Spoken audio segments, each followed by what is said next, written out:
Hello there folks, back again, and we're going to be diving into the Battletome for the Helsmiths of Hashut, which, this continues my series looking at 5 or so things that I like about a particular army. As with all of these videos, this isn't an in-depth look at the Battletome, but I will be flicking through it and showing you all of the different elements that come as part of it. But essentially, I'm going to be diving into this and thinking about it from the kind of rule of cool perspective. Which is the way that I kind of view everything for wargaming on the tabletop. So, Helsmiths of Hashut is a new Chaos Battletome, and this is for a new faction as well within the world of Warhammer Age of Sigmar. They have been there in the lore for a little while, at least. You will have heard of them mentioned in passing in various Warcry boxes and all that kind of thing as well. But this is the first time that we're going to be getting a look at exactly what is coming down the pipeline for the Helsmiths of Hashut and how this is all sort of going to tie into the wider world. One of the things that I was really taken with when it came to the Helsmiths is the way that they've integrated their lore into the Immortal Realms. It's kind of done in a way to sort of represent the fact that they've always been there in some way or another. And I love that there's a really interesting sort of focus on the background of the Helsmiths and their sort of the way that they integrate with Grungni and Grimnir and Valaya and stuff like that within the Mortal Realms. And I love that there's this really interesting sort of background to their lore, where the Helsmiths sort of turn to Hashut, this dwarven god, this Duardin god, who was able to give them the power they needed in order to conquer the realm of Gur. And so in doing so, in their eyes, the other gods, so Grungni, Grimnir and Valaya, all became sort of jealous of what Hashut had been able to do. And it all sort of ties into this really fascinating lore and storyline behind the different... here you go, this is a really nice page that just sort of deals with all of that. Really nice lore and background that sort of talks about the idea that it was Hashut that was the one that drove Grimnir and Grungni crazy, as it were, meaning that they had to lash themselves to the top of a mountain, where Sigmar then freed them, of course, later on down the line. Grungni entered the service of Sigmar and helped him fashion the Stormcast Eternals, and Grimnir was the one who then went off to fight Volcatrix and ultimately died in the attempt, killing Volcatrix but exploding himself and spreading the Urgold throughout the realms. And this is to say that they've developed a really interesting set of background for the Helsmiths in that sense, but also they've really gone into a lot of detail to do lots of interesting stuff with the various factions that are in the mix for the Chaos Dwarves as well, for the Helsmiths. So you have some really interesting different factions that are all sort of like working towards different ends. And I like that you've got that kind of infighting that comes from the Helsmiths of Hashut. So this is kind of like a 2-in-1, 5 things, I suppose, that I like about the Helsmiths, that sort of helps you get drawn into them as a faction. So yeah, lots of fun things to do with the lore, which I think is really cool. And that sort of all sort of plays into the another element of the lore that I quite like about these guys, and that is the way that they use magic in a way. So as a lot of people know, with dwarves, they don't tend to use magic. A lot of it's all done through prayers and things like that. Of course, if you're something like the Kharadron Overlords, don't need to rely on that when you've got technology, of course. With the Helsmiths, they use demon energy and they forge it into their weapons. So you can see it in some of the artwork here for some of the Helsmiths doing some fun things with their bits and bobs. And so you've got this really nice thing here with the way that they work it, so that all the demon energies that they trap from conquering these different entities is put into their weapons, and they use that to do terrible, terrible things. But then this takes a cost on them as individuals.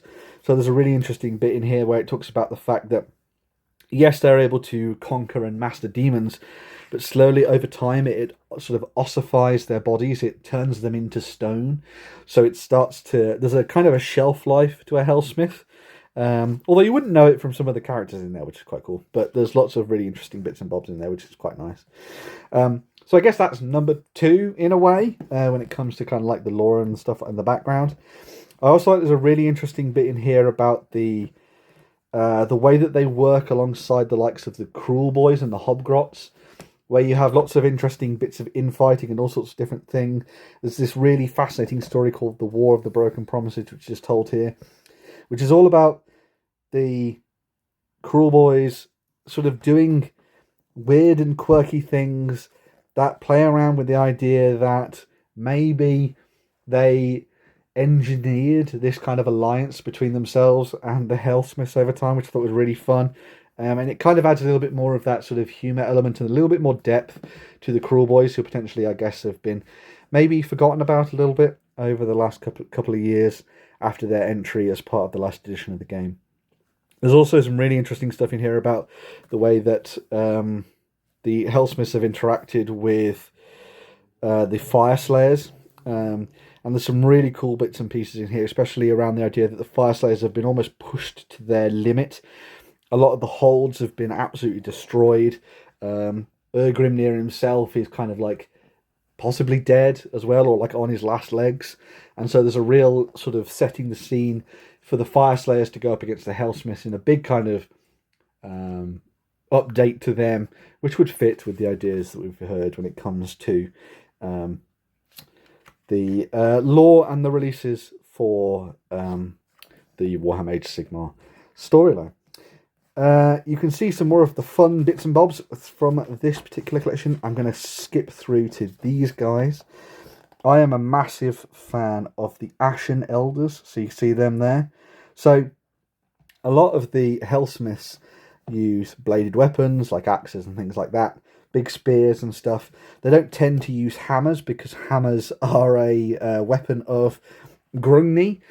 And so that's where the Ashen Elder comes in. So they're kind of like demon smiths, priests, effectively, within the collection, who use the symbol of Grungni, which is the hammer, dipped in the blood of runesmiths, to then do their terrible, terrible things. So if you were going to be a dwarf who hates dwarves, this is definitely a way for you to go when it comes to theming your army. And I think the Ashen Elder is a particularly fun an interesting addition to that, which is really cool. So really cool little addition to the Helsmiths of Hashut and telling their story. And you can see a little bit more about the different war despots and the demon smiths as well there, showing off their really, really nice models, which I think is a nice addition. I'm also a massive fan of things like the Dominator engines. I think they're a really fun addition to the range. I love that you get to do them with the either big cannons or you can go with the 2 melee weapons. I think I prefer this version of the model compared to this one. Maybe you could do it where you could have a cannon in one arm and a mace in the other, and you could just make it so that you could do either or. You wouldn't have to build 2 of them. Although you're probably going to need or want 2 of them, I would imagine, if you're building a fun Helsmiths army. So it's really nice to see. I also like that they carried over a lot of the stuff that people remember from Chaos Dwarves of old in Warhammer Fantasy Battles. So you have lots of different war machines, which works with the theme of the Helsmiths of Hashut, based on Chaos Dwarves. And it, you know, carries through some fun little sort of lineage from past versions of the army. And of course, paint them in different ways. And this is a full breakdown, as I say, of all the different characters and all of their different lore and their backstory. They don't have too much, obviously, because they're a new faction, so it's not going to be an extensive amount of unit entries and stuff in here, but there's plenty for you to get your head around if you're looking to build a fun and thematic force. They're not doing too well in the kind of meta, I suppose, of Warhammer Age of Sigmar, but who really cares, I suppose, in the grand scheme of things. Dive in, snap these up, and build some fun things. I like that you also have the Bull Centaurs come back, another kind of hark back to the old days of the Chaos Dwarves. And then you also have these fellows here as well, whose name I've forgotten. What are they called again? I can't remember. Yeah. The Anointed, that's it, the Anointed Sentinels. So these are your kind of defenders of the temples, whereas the Bull Centaurs are the ones that run out and charge and smash everyone around, which I think is really cool. I prefer this design. I think that's super cool. It's kind of something of the Goa'uld about their helmet, which is harking back to Stargate, which is always a nice thing to do. And yeah, you'll find lots of fun bits and pieces in there, including, of course, the rules themselves. Won't go into too much detail about these, but I will talk about the another thing that I quite like about them, and that is the way that their sort of battle traits work. So they've got this really nice thing where they use desolation tokens. Desolation tokens are used to effectively despoil the environment around you and desolate various things like terrain features and objectives on the tabletop. This then fuels all the other things you'll do, building up sort of demonic power points and all that kind of stuff as well, which is really nice. So there's a really fun sort of like back and forth between the way that you use demonic power points and desolation tokens to fuel your abilities, which again feels thematic, which I think is quite nice. I always like it when we have thematic rules for armies. I think they did a really good job of that when they did the Flesh Eater Courts and the Soulblight Gravelords, and I think the same thing has been done here with the new version of the Helsmiths of Hashut in what we're seeing here for Warhammer Age of Sigmar, which is always nice to see. They don't have a vast array of different bits and bobs for you to choose from when it comes to this kind of stuff, for your spell laws and your prayer laws, but, you know, there's enough in there to get you started with things. There will be some obvious choices as to which is best, but if you go on Reddit and things like that, you'll find out plenty of information on that front. You also have your spell laws and your prayer laws, because, of course, they're bad dwarves, so they have magic. And then all of your different unit profiles and everything as well. So I will slowly look through these. So if you want to have a closer look, obviously just pause the video and take a bit of a peek at it. But you have their big main character leading the way, which is Uraktar, the first of the Demon Smiths. Comes on the back of his big mechanical ball. Hope he can hang on for long enough when they start whizzing that one around. He also has this thing, which is the Curse of Stone, which kind of mixes with the ossification of the Helsmiths of Hashut, which I think is really cool. So pick a point on the battlefield within 9 inches of this unit, then pick a second point on the battlefield within 9 inches of the first point. Draw a line between the caster and the first point and between the first and second points. Jesus Christ. Each enemy unit that he passes through then makes a casting roll of d6. Roll a d3 for each target. On a 2+, inflict an amount of mortal damage target equal to the roll. So a nice little kind of like blast of, this is happening to me, I'm turning to stone, I'm going to do the same thing to you, which I think is really cool. You then have your entry for your standard Demon Smith on Infernal Taurus. So if you're looking to go down that route, you have that too. You then have your various sort of standard hero characters. So you have your War Despot. I have one from Warhammer Underworlds here, which is very cool. So there you can go. You could always use her as your War Despot of choice if you wanted to. No reason why you wouldn't. I will talk a little bit more about Spikewood in another video. But yes, War Despot. You also have your Demon Smith, and then finally your Ashen Elder as well. Again, I love the idea of the Ashen Helmers. The Black Hammer of Hashut dipped in the power of a runesmith. Super cool. I love that they've got extract power, so they really sort of tap into things and the corruption of it all. And you have Stoked Fanaticism. Ignore the first damage point allocated to each friendly non-Hobgrot Helsmith of Hashut unit each phase, while it's wholly within 6 inches of this unit. Add 6 to the range of this ability for each demonic power point this unit has. So they become more and more powerful as they go along, which is really nice. I also really love that you still get all of these fun little stories built into the side of the book. They are some of the best bits of lore. I love those. And they always end up being the thing, pardon me, that kind of draws me towards creating thematic armies, and so it's always nice to have them sort of worked in here. I also, and I guess this is part 4 of things that I love, I suppose, we have the Hobgrot Vandals. As I said, it's 5 things I like thereabouts. I love the Hobgrot Vandals. I love that they are just utterly useless effectively. Only with 2 attacks, 4+ to hit, 5+ to wound, and 1 damage, because they're just using scavenge weapons. They only have a 5+ save, they only have 1 health, they only move 5 inches, and they have 1 control. But they are disposable lackeys, so this unit can immediately use the normal move ability as if it were your movement phase in the deployment phase. So you send them forward in a massive wave to get them killed, which I think is super, super fun and really cool and thematic. I'd love to see someone do a nice combined allegiance between Helsmiths of Hashut and the Cruel Boys. Maybe you could play a little bit around with the idea of the Hobgrots. There must be some regiments of renown you could use to kind of mix in with these, which would be a really fun little addition. A little bit more about the background between the Fyreslayers and the Helsmiths. Considering I collect Fyreslayers, that's a really nice little addition there as well, so that's good to see that coming through. And then, of course, you have all of your things like your Bull Centaurs, your Anointed Sentinels, the Infernal Cohorts, I should have said as well. So there's your kind of like standard infantry that you'll be using in your games. Really nice. Very lovely models as well. Your two big pieces of artillery. So you have the Death Shrieker Rocket Battery, which is your rockets, obviously. And then your Tormentor Bombard, firing things from afar. Your Dominator Engine with Bane Maces. And your Dominator Engine with Immolation Cannons. And because these are built in different ways, I think you probably could just have a mace and a blaster. That would be really fun, actually. Super cool. Anyway, do that. Save yourself some money. You then have I love the painting sections as well. Really fun to see that in there too. I'm guessing people will use that very quickly to get some models down on the tabletop. Don't do all this fiddly stuff. Just dry brush things and then paint the details. That's the way to go. You then have a spearhead. So this is the spearhead that I think is available for you to pre-order now, I think. Which comes with a War Despot, 1 Dominator Engine, 1 Tormentor Bombard, 5 Infernal Cohort with Hashutite Spears, and 5 Infernal Cohort with Hashutite Spears with a Gong Carrier. So, nice little spearhead for you to build on the tabletop. Good starting point, I think, as well. Although, of course, you're going to want to reinforce your Infernal Cohorts as you go through. You have all of the Path to Glory rules, as always. So you have new things to add here to build your particularly themed force, including ways to build a battle mount, one of your floors and stuff like that. Different paths, Path of the Overlord, Path of the Hashutite.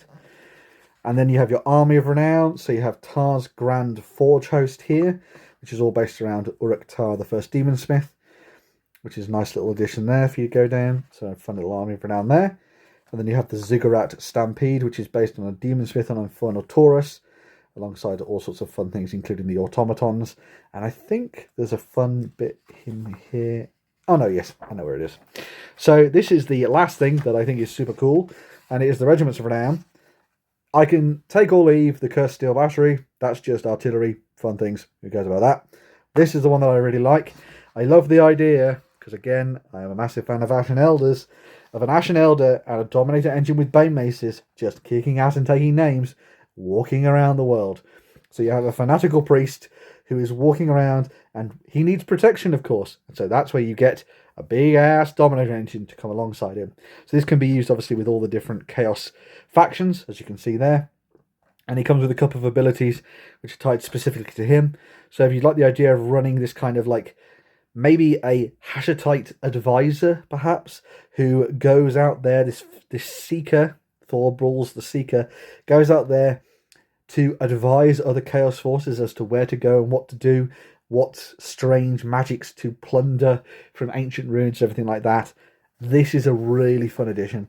Because, of course, you can buy one of those and buy one of those for a relatively cheap cost if you get them from a independent seller. So snap those up, add them to your force, and away you go. Comes with the prayer, which is Dirge of Desolation. So pick an Ashen Elder in this regiment of Renown to cast this prayer. Pick a terrain feature on the battlefield, then make a chanting roll of d6. Roll a d3 for each enemy unit contesting the target. On a 2+, inflict an amount of mortal damage on that target equal to the roll. If the chanting roll is 12+, you can pick another terrain feature to be a second target. Super cool. And then the All-Consuming Search, done at the end of the turn. Pick the Ashen Elder in this regiment to renown to use ability, then pick an objective or place of power that they are contesting. If that objective or place of power has a friendly desolation token, has not been picked as the target of this ability, this battle to be the target. Roll a d6 for each 5+, give this unit 1 ritual point. So they dive into that objective and turn it into an awesome well of power for them. So yes, love that as the kind of final thing that I enjoy from this battle time. So yeah, and then of course you have your rule reference at the back, which is there for people who want to dive in and start playing their games nice and quickly. So yeah, a fun little battle tome for the Helsmiths of Hashut. I know this is obviously quite a long time since this came out, but whatever. Hope you enjoy this anyway, and my sort of waffling about the Helsmiths. I really like how they've been integrated into the lore. I really like that they have done lots of fun things to have them match up with the Fyreslayers quite nicely in the background, alongside the what are they called? The Kharadron Overlords as well. I think that's a really nice thing. But this kind of lays the groundwork for a completely reworked set of models for the Duardin of the Warhammer Age of Sigmar Mortal Realms. Nice models as well, and even though they're not performing particularly well in tournament scenes and things like that, I think a lot of people are having fun with them, which is one of the nice things about Age of Sigmar. And of course, if you wanted to get a few models and test it out for yourself, maybe try the Spikewood box set, which is obviously great to use with Warhammer Underlords anyway. And you could paint up some models then and see whether or not you like them. Or buy the Spearhead and just try out playing that version of the game instead. But yeah, fun stuff on the horizon for the Helsmiths. Hope we get to see a little bit more for them in the near future, maybe with extended campaigns and everything like that. But if you are a fan of Chaos Dwarves, snap these up and use them for that. Although, of course, you could also just use them to represent your Chaos Dwarves in Warhammer the Old World, if you prefer, or use them for Kings of War or whatever. But yeah, a fun battle tome for Warhammer Age of Sigmar for a effectively brand new faction in the game. I'll obviously be doing more of these looks through the different battle tomes for all the various factions of Warhammer Age of Sigmar. So the Maggotkin of Nurgle will be up next when that book drops later in January. So I'll go through that and tell you what I think about that one. Already liking all the new models. I may have been somewhat influenced by Darkwater. Ooh, Gelgus Post. So yes, I have got a few models at least to get into the swing of things when it comes to the Maggotkin. But yeah, let me know what you think about the Helsmiths of Hashut down in the comments below. Like, share, subscribe, do all that good stuff, and I'll be back with another video very, very soon. So, yeah, bye for now. Bye.